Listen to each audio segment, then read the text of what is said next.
तप कर निखरेगा जीवन, तप कर बनते देव महान। तप से मिलता जीवन का सुख, तप से मिलता जीवन दान।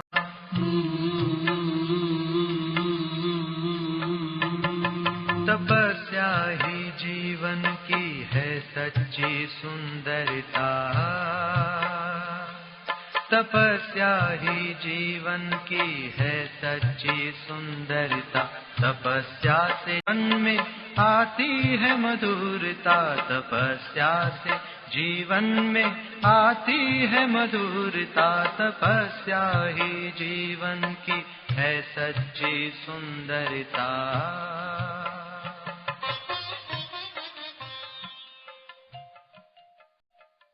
ओम शांति।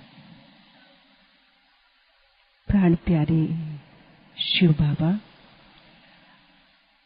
प्यारी मम्मा और ब्रह्मा बाबा की तपस्वी भूमि, कर्म भूमि में आप सब ब्रह्मावत्सों का संपन्न और संपूर्णता की भट्टी बनाने के लिए बहुत बहुत स्वागत है।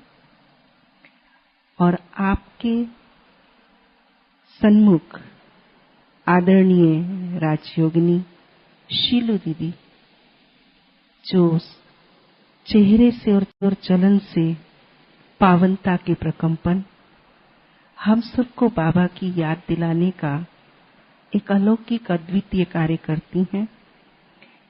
आदरणीय दीदी को विगत 56 वर्षों से आध्यात्मिक चिंतन और राजयोग का अभ्यास करते हुए हो चुका है। आपने मुंबई से बीएससी किया और आप वो हर की पौड़ी हैं जो बाबा के घर आत्मा आती है उसको कोड़ी से हीरा बना देती हैं। ऐसी राजयोग शिक्षिका, राजयोग की निदेशिका हम सब के बीच विराजमान है। हम एक हाथ की ताली से ऐसे पावन पवित्र हंस का अभिनंदन करते हैं जिन्होंने 70 देशों में जाकर अपने इस राजयोग की शिक्षा से अनेकों के दिलों को शीतल किया। और उनसे हम निवेदन करते हैं कि आज हमें अमृत वेले वरदानों का समय और भट्टी का लक्ष्य और उद्देश्य अपनी ओजस्वी तेजस्वी वाणी से हमारे हृदय में ज्ञान के मोती को पिरोने के लिए आप उपस्थित हुए हैं। हम उनसे विनम्र निवेदन करते हैं कि वह हम सबको अमृत वेला वरदानी और भट्टी के लक्ष्य को, उद्देश्य को प्राप्त कराएं। आदरणीय शीलू दीदी। ओम शांति। दीदी ने कहा, मेरे शरीर का नाम कविता बहन है। बाबा के ज्ञान में 36 वर्षों से हूँ और भरतपुर सेवा केंद्र पर अपनी सेवाएं दे रही हूँ। ओम शांति। इसमें भी बहुत खूबियां हैं। आप लोग बहुत भाग्यशाली हो कि ऐसी बहन आपको कोऑर्डिनेट करने लिए मिली है। इनका भी अनुभव पूछना। हाँ? ओम शांति। बाबा के इस तपोभूमि में, वरदान भूमि में, परिवर्तन भूमि में आप सभी पंजाब जोन, सिरसा, मानसा, बठिंडा और भी कई स्थानों से आए होंगे। तो आप सबको प्यारे बाप दादा, दादियाँ, सब वरिष्ठ भाई, सर्व मधुबन निवासी सबकी तरफ से बहुत बहुत बहुत स्वागत है, स्वागत है, स्वागत है। बहुत ही भाग्यशाली आत्माएं हो आप, क्योंकि इस भट्टी में आपका नंबर लग गया। और भी कई ऐसे भाई बहने होंगे जो आना चाहते होंगे लेकिन नंबर नहीं लगा और आपका लग गया। तो जो पहुंचे वो भाग्यशाली। हाँ? कई ऐसे भी होंगे जिनका लास्ट मिनट कुछ कारण बन गया होगा और वो नहीं आ सके होंगे, और जिनके ख्वाब में भी नहीं था उनको कहा गया आप जाएंगे, अब फट से तैयार हो गए, हाँ? वो भी होंगे। लेकिन हम कहते हैं कईयों के अंदर, कईयों के आगे बहुत समस्याएं भी आई होगी, लेकिन सबको पार करके आप सब मधुबन में पहुंच गए हो। इनसे और कोई बड़ा भाग्य नहीं है। तो इस मधुबन तपोभूमि में आप मौन तपस्या भट्ठी करने आए हैं। अपना बैज देखा क्या लिखा हुआ है? अच्छी तरह से देखा? क्या लिखा है बैज पर? हाँ? मौन तपस्या भट्ठी। तो इसमें 3 बातें हैं, मौन भी है, तपस्या भी है और भट्ठी भी है। योग तपस्या भट्ठी, मौन नहीं लिखा है क्या? अच्छा, मौन योग तपस्या, तो तपस्या योग एक ही बात है। तो मौन योग तपस्या भट्ठी, तो मौन भी है, योग तपस्या भी है और साथ साथ भट्ठी भी है। तीनों को हम अलग अलग रूप से थोड़ा समझेंगे, तब आप इस मौन योग तपस्या का, भट्ठी का पूरा लाभ ले सकेंगे। तो जब कहा जाता है मौन, तो बाबा इसका अर्थ बताते हैं केवल मुख का मौन नहीं, लेकिन साथ साथ मन का भी मौन। मुख का मौन तो बहुत फिर भी सहज है, वैसे अगर देखा जाए मुख का मौन भी सहज नहीं है। कई बार बाबा पूछते हैं कि शांत रहना सहज है या आवाज में आना सहज है? तो कई तो यही कहते हैं आवाज में आना बहुत सहज है ना, क्योंकि जो आता अंदर में बोल दो, पर अंदर में बहुत कुछ भरा पड़ा है पर बोलना नहीं है तो दबाना पड़ता है, तो वो जरा मुश्किल है। तो इसीलिए समझते हैं कि आवाज में आना मौन में रहने से ज्यादा सहज है। परंतु वास्तव में होना तो ये चाहिए कि मौन में रहना सहज होना चाहिए ना। क्या सहज होना चाहिए? सोचना ही नहीं है, बोलना ही नहीं है, तो आवाज निकलेगा ही नहीं, क्योंकि मन में होगा तो मुख पर भी आएगा। तो इसीलिए मौन का मतलब है केवल मुख का मौन नहीं, परंतु मन का भी मौन। तो क्या मन में कुछ भी नहीं सोचेंगे? मन का तो काम ही सोचना है, लेकिन क्या सोचेंगे वो जरूर उस पर ध्यान देते हैं। योग में भी हम ये तो नहीं कहते हैं कि मौन माना, योग माना बिल्कुल ब्लैंक बन जाना, मन में कुछ भी नहीं सोचना। जैसे आज बाबा ने कहा सवेरे सवेरे बाबा से बातें करो, तो बाबा से बातें करेंगे पहले संकल्प तो करेंगे ना, लेकिन क्या सोचना और क्या नहीं सोचना इस पर हमारा बहुत ध्यान हो।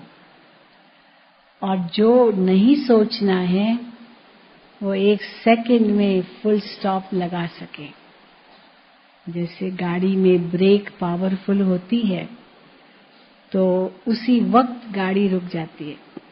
अगर गाड़ी में ब्रेक पावरफुल न हो तो यहाँ ब्रेक लगाई और 2 फीट के आगे भी जाकर के रुकी गाड़ी तो क्या होगा? एक्सीडेंट हो सकता है। तो इसीलिए आजकल पावर ब्रेक्स आती, गाड़ी के पीछे लिखा रहता है power brake, please keep distance, यानी दूर रहे, बहुत नजदीक अपनी गाड़ी को मत लाएं पीछे से, क्योंकि अचानक खड़ी होगी तो धड़म लग जाएगा। इसलिए प्लीज कीप डिस्टेंस, फासला रखिए आपकी गाड़ी का हमारी गाड़ी से। तो बाबा कहते हैं कि हमारा भी ये पावर ब्रेक है, 1 सेकंड में उस संकल्प को ब्रेक लग जाए। वैसे तो अशुद्ध संकल्प, नेगेटिव संकल्प वो तो सबके बंद ही हो गए होंगे, दुनिया में तो बहुत नेगेटिव संकल्प चलते हैं, पर जब से ब्राह्मण बने, बाबा के बने, योगी आत्मा बने, तो तब से नेगेटिव संकल्प आना तो बंद हो गया होगा ना, कि वो भी चलते हैं कभी कभी। बाबा कितना जोर देते हैं संकल्पों पर, तो नेगेटिव तो बंद हो ही गए होंगे, बाकी व्यर्थ वो कितना आते हैं, कितना आप उनको कंट्रोल कर सकते हो, ये हर एक अपने संकल्पों को जानता है।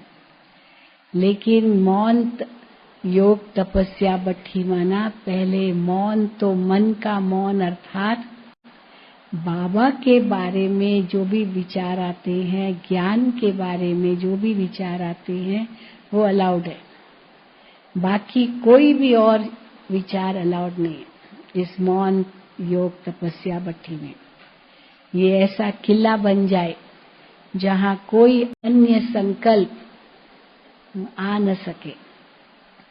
वैसे तो बाबा की ये तपस्या भूमि है, जहाँ बाबा, मम्मा, सब वरिष्ठ दादियों ने कितनी तपस्या की होगी, और कैसे ये किला इतना मजबूत बनाया है मधुबन का, जो यहाँ माया तो आ ही नहीं सकती है। लेकिन जो भाई बहनें आते हैं बाहर से, कुछ न कुछ वातावरण अगर ले भी आते हैं, तो यहाँ आते ही वो सब रुक जाता है।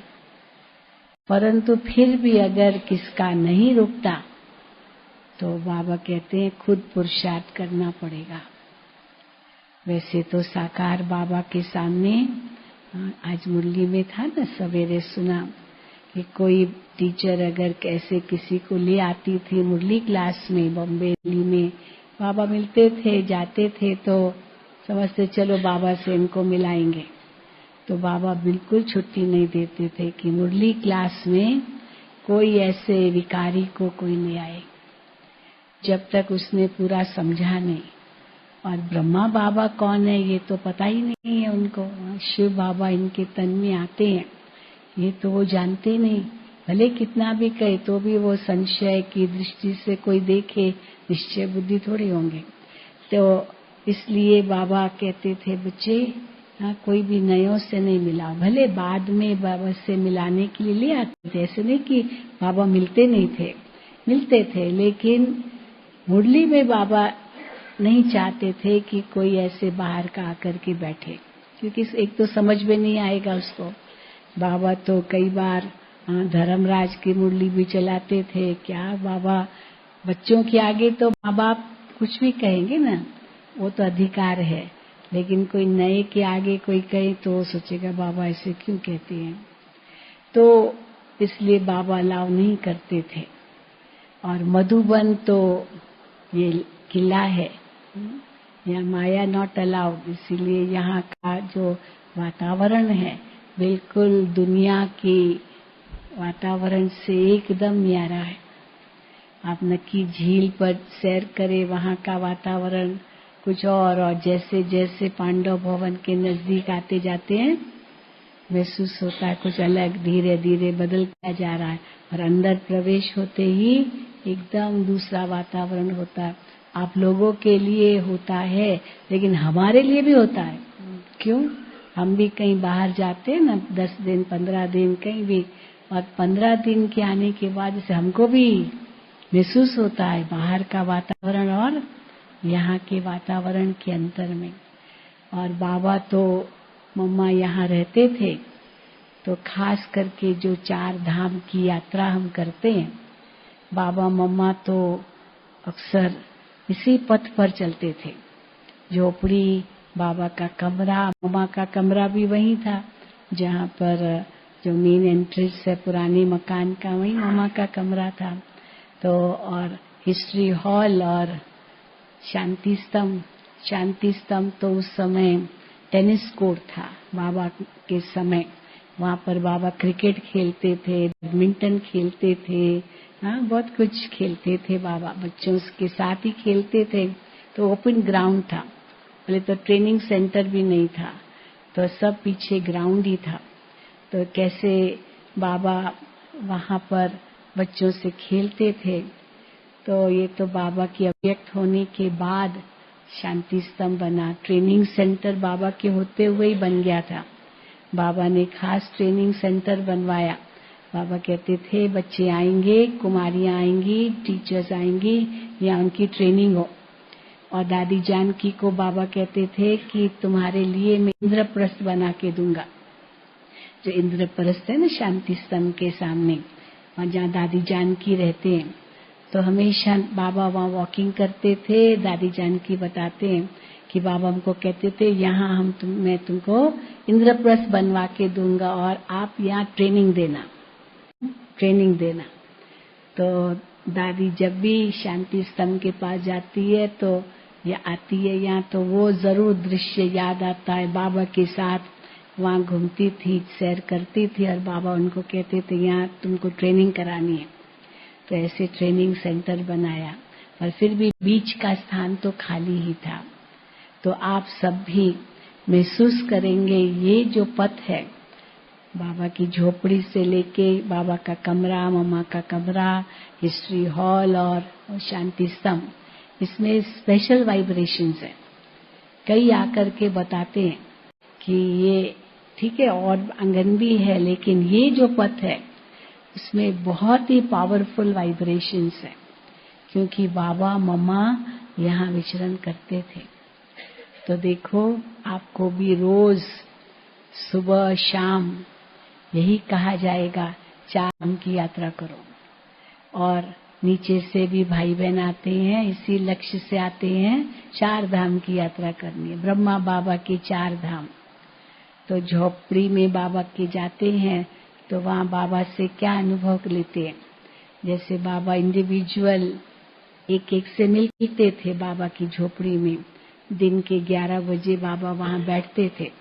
बाबा के दिनों में तो बहुत ही सिंपल झोपड़ी बनाते थे। खजूर के पेड़ यहाँ बहुत है, उनके ताजे ताजे पत्ते लेकर के गर्मी के दिनों में बाबा झोपड़ी बनवाते थे और दिन में वहाँ बैठते थे। बहुत ठंडक होती थी।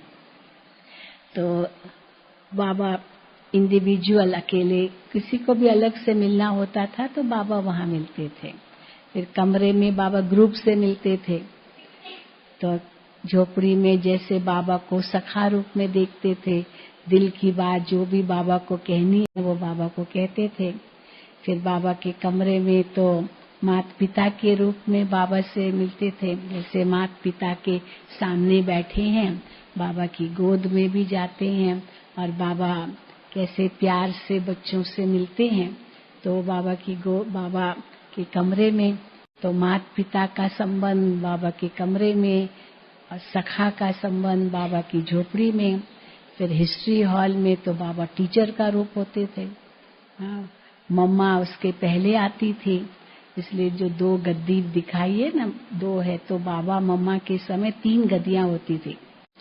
मुझे याद है मैं 1961 में मधुबन आई थी, छोटी थी, तो वहाँ बीच की गद्दी पर बाबा ने मुझे बिठाया था और मैंने बाबा मम्मा के आगे भाषण किया था, बाबा मम्मा के आगे। तो उस समय ही बाबा ने मुझे वरदान दिया, इंग्लिश में किया था। तो बीच की गद्दी, क्योंकि जो योग कराते थे वो बीच की गद्दी में बैठते थे, बाबा मम्मा की गद्दी पर कोई नहीं बैठते थे। तो भाषण करते थे, तो जो मतलब योग कराते थे या बाबा किसको कहते थे भाषण करो, तो हमने बाबा के आगे भाषण किया था। उस समय बाबा ने वरदान मुझे दिया था कि बच्ची तुम इंग्लिश में बहुत होशियार हो, बाबा तुमको विदेश भेजेगा। उस समय छोटी थी और उस समय बाबा ने ये वरदान दिया था, तुम इंग्लिश में बहुत होशियार हो, बाबा तुमको विदेश भेजेगा। अब उस समय सोचा भी नहीं था विदेश क्या होता है लेकिन उस समय का वो अनुभव था। लेकिन कैसे धीरे धीरे बाबा ने कितना ऊंचा उठाया। तो आप सभी आए हो बाबा को सब संबंधों का अनुभव करने इस मधुबन भूमि में। तो हिस्ट्री हॉल में बाबा से टीचर के रूप में मिलना, और फिर शांति स्तंभ है जैसे वहाँ तो सतगुरु का रूप, बिल्कुल अशरीरी अवस्था, कैसे हड्डियां हड्डी बाबा ने स्वाहा की, अंतिम संस्कार वहीं किया था। तो तो जैसे बाबा ने अपनी हड्डी हड्डी स्वाहा की यज्ञ में इतना संपूर्ण रूप से त्याग तपस्या की मूर्त है, हमको भी ऐसा ही अनुभव करना है। तो सतगुरु रूप में बाबा को शांति स्तंभ पर देखते हैं। अब इतना ऊंचा उद्देश्य हमारे सामने है। वैसे तो बाबा ने उद्देश्य तो हमें बहुत ऊंचा दिया है। एक होता है उद्देश्य, एक होता है लक्ष्य, दोनों में थोड़ा सा अंतर है। उद्देश्य तो होता है अंतिम, कि मुझे आखिर में क्या प्राप्त करना है, और उसके लिए छोटे छोटे लक्ष्य रखते हैं। हाँ, जैसे कोई बड़ी बिजनेस होती है ना, तो बड़ी बिजनेस में उद्देश्य होता है कि भारत की सेवा हो, देश की सेवा हो, देश की भलाई के लिए हमें करना है, ये उद्देश्य होता है। और फिर उसके लिए अलग अलग लक्ष्य रखते कि 1 साल में इतना, 2 साल में इतना, 3 साल में इतना, वो लक्ष्य जिसको हम इंग्लिश में कहते हैं term goals and long term goals. तो उद्देश्य तो हमारा बहुत ऊंचा है। भगवान को हम कहते हैं जादूगर है। कैसे जादूगर है वो?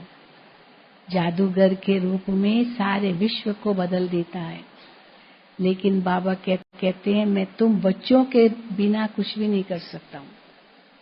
तो बड़े जादूगर कौन हुए? बाबा हुआ या हम बच्चे हुए? तो हम भी कम नहीं है, बाबा तो है ही। तो इसीलिए हम बच्चे ही निमित्त बनते हैं सारे विश्व को परिवर्तन करने में। तो बहुत बड़ा उद्देश्य है कि सारे संसार को बदलना है। विश्व कल्याणकारी बाप के हम मास्टर विश्व कल्याणकारी आत्माएं हैं। तो इतना ऊंचा उद्देश्य लेकर के हम चल रहे हैं। और दूसरा उद्देश्य क्या है? जो बाबा कहते हैं फॉलो फादर। जो बाप ने किया वही बच्चों को करना है। कई बार हम देखते हैं भाई बहने बहुत कई बातों में मूंझ जाते हैं, करे न करे, जाए न जाए, देखे न देखे, हाँ ना, बड़ा कंफ्यूजन होता है। तो बाबा कहते उस समय बाबा को सामने रखो कि बाबा इस अगर यहाँ होता इस समय तो बाबा क्या करता, बाबा क्या करता, तो मुझे वही करना है। और बाबा क्या करता वो तो बाबा मुरलियों में सब बताते हैं। सुबह से लेकर रात्रि तक या जो भी कार्य हम करते हैं बाबा ने भी किए। कोई शिव बाबा तो परमात्मा है, लेकिन ब्रह्मा बाबा तो हमारी तरह ही थे ना। तो इसीलिए कैसे ब्रह्मा बाबा ने इतना जल्दी संपूर्णता को प्राप्त किया? क्योंकि बाबा के आगे एक बहुत बड़ा उद्देश्य था कि मुझे संपूर्ण बनना है, मुझे संपूर्ण बनना है, फरिश्ता बनना है, फरिश्ता बनना है। शिव बाबा ने उनको दिखा दिया कि तुम संपूर्ण बनकर ये बनोगे। तो मुझे फरिश्ता बनना है, ये बाबा की आंखों के सामने गूंजता था, हाँ, फिरता था। तो बाबा उसी में ही मग्न रहते थे, मुझे फरिश्ता बनना है। यहाँ तक कि बाबा गुलजार दादी को कहते थे कि बच्ची जाओ वतन में देख के आओ कि मैं अपने संपूर्ण स्थिति के कितने निकट पहुंचा हूं। क्योंकि गुलजार दादी ने सबसे पहले अव्यक्त ब्रह्मा का साक्षात्कार किया था सूक्ष्म वतन में। अव्यक्त ब्रह्मा, लाइट धारी ब्रह्मा सूक्ष्म वतन के अंदर, उसको कुछ समझ में नहीं आया। लेकिन जब बाबा को बताया तो बाबा को भी उमंग आया कि क्या अनुभव किया इसने। तो बाबा ने कहा फिर दोबारा आप अनुभव करो और वो रूप देखो, अव्यक्त रूप, फरिश्ता रूप। उनसे पूछो आप कौन हो, क्यों, यानी ये देखा इसका मतलब क्या है। तो इसी समय उसी रूप से बाबा ने उनको ये रूप दिखाया। और बाबा को तब से ये बुद्धि में था मुझे फरिश्ता बनना है, मुझे फरिश्ता बनना है, फरिश्ता बनना है, संपूर्ण बनना है, घर जाना है, फिर नई दुनिया में आना है। यही है ना सबका उद्देश्य। और यहाँ का लक्ष्य क्या है? हमें यही लक्ष्य रखना है कि इस मौन तपस्या भट्ठी में पकना है, गलना है, मजबूत होना है, शुद्ध होना है, परिवर्तन होना है। जो भी हमारी कमी कमजोरियां हैं उन सब को यहाँ खत्म करना है। एक दिन आपको पत्र लिखने लिए भी कहा जाएगा, बाबा को पत्र लिखो और उसमें अपनी सब बातें बाबा को लिख देना। कोई पढ़ने पड़ेगा नहीं, बस बाबा और आप वही जानेंगे। और बाबा को आप अपना सब कुछ बता देना, लिख करके दे देना। तो देखो बाबा कैसे सब कुछ समाप्त कर देगा, खत्म कर देगा और आप इतने हल्के हो जाएंगे, इतने न्यारे प्यारे हो जाएंगे, खुद महसूस करेंगे कि सचमुच हम तो इस भट्ठी से बदल के जा रहे हैं।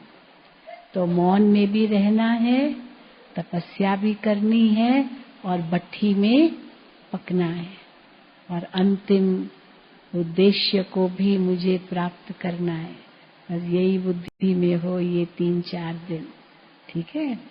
ओम शांति, ओम शांति, ओम शांति।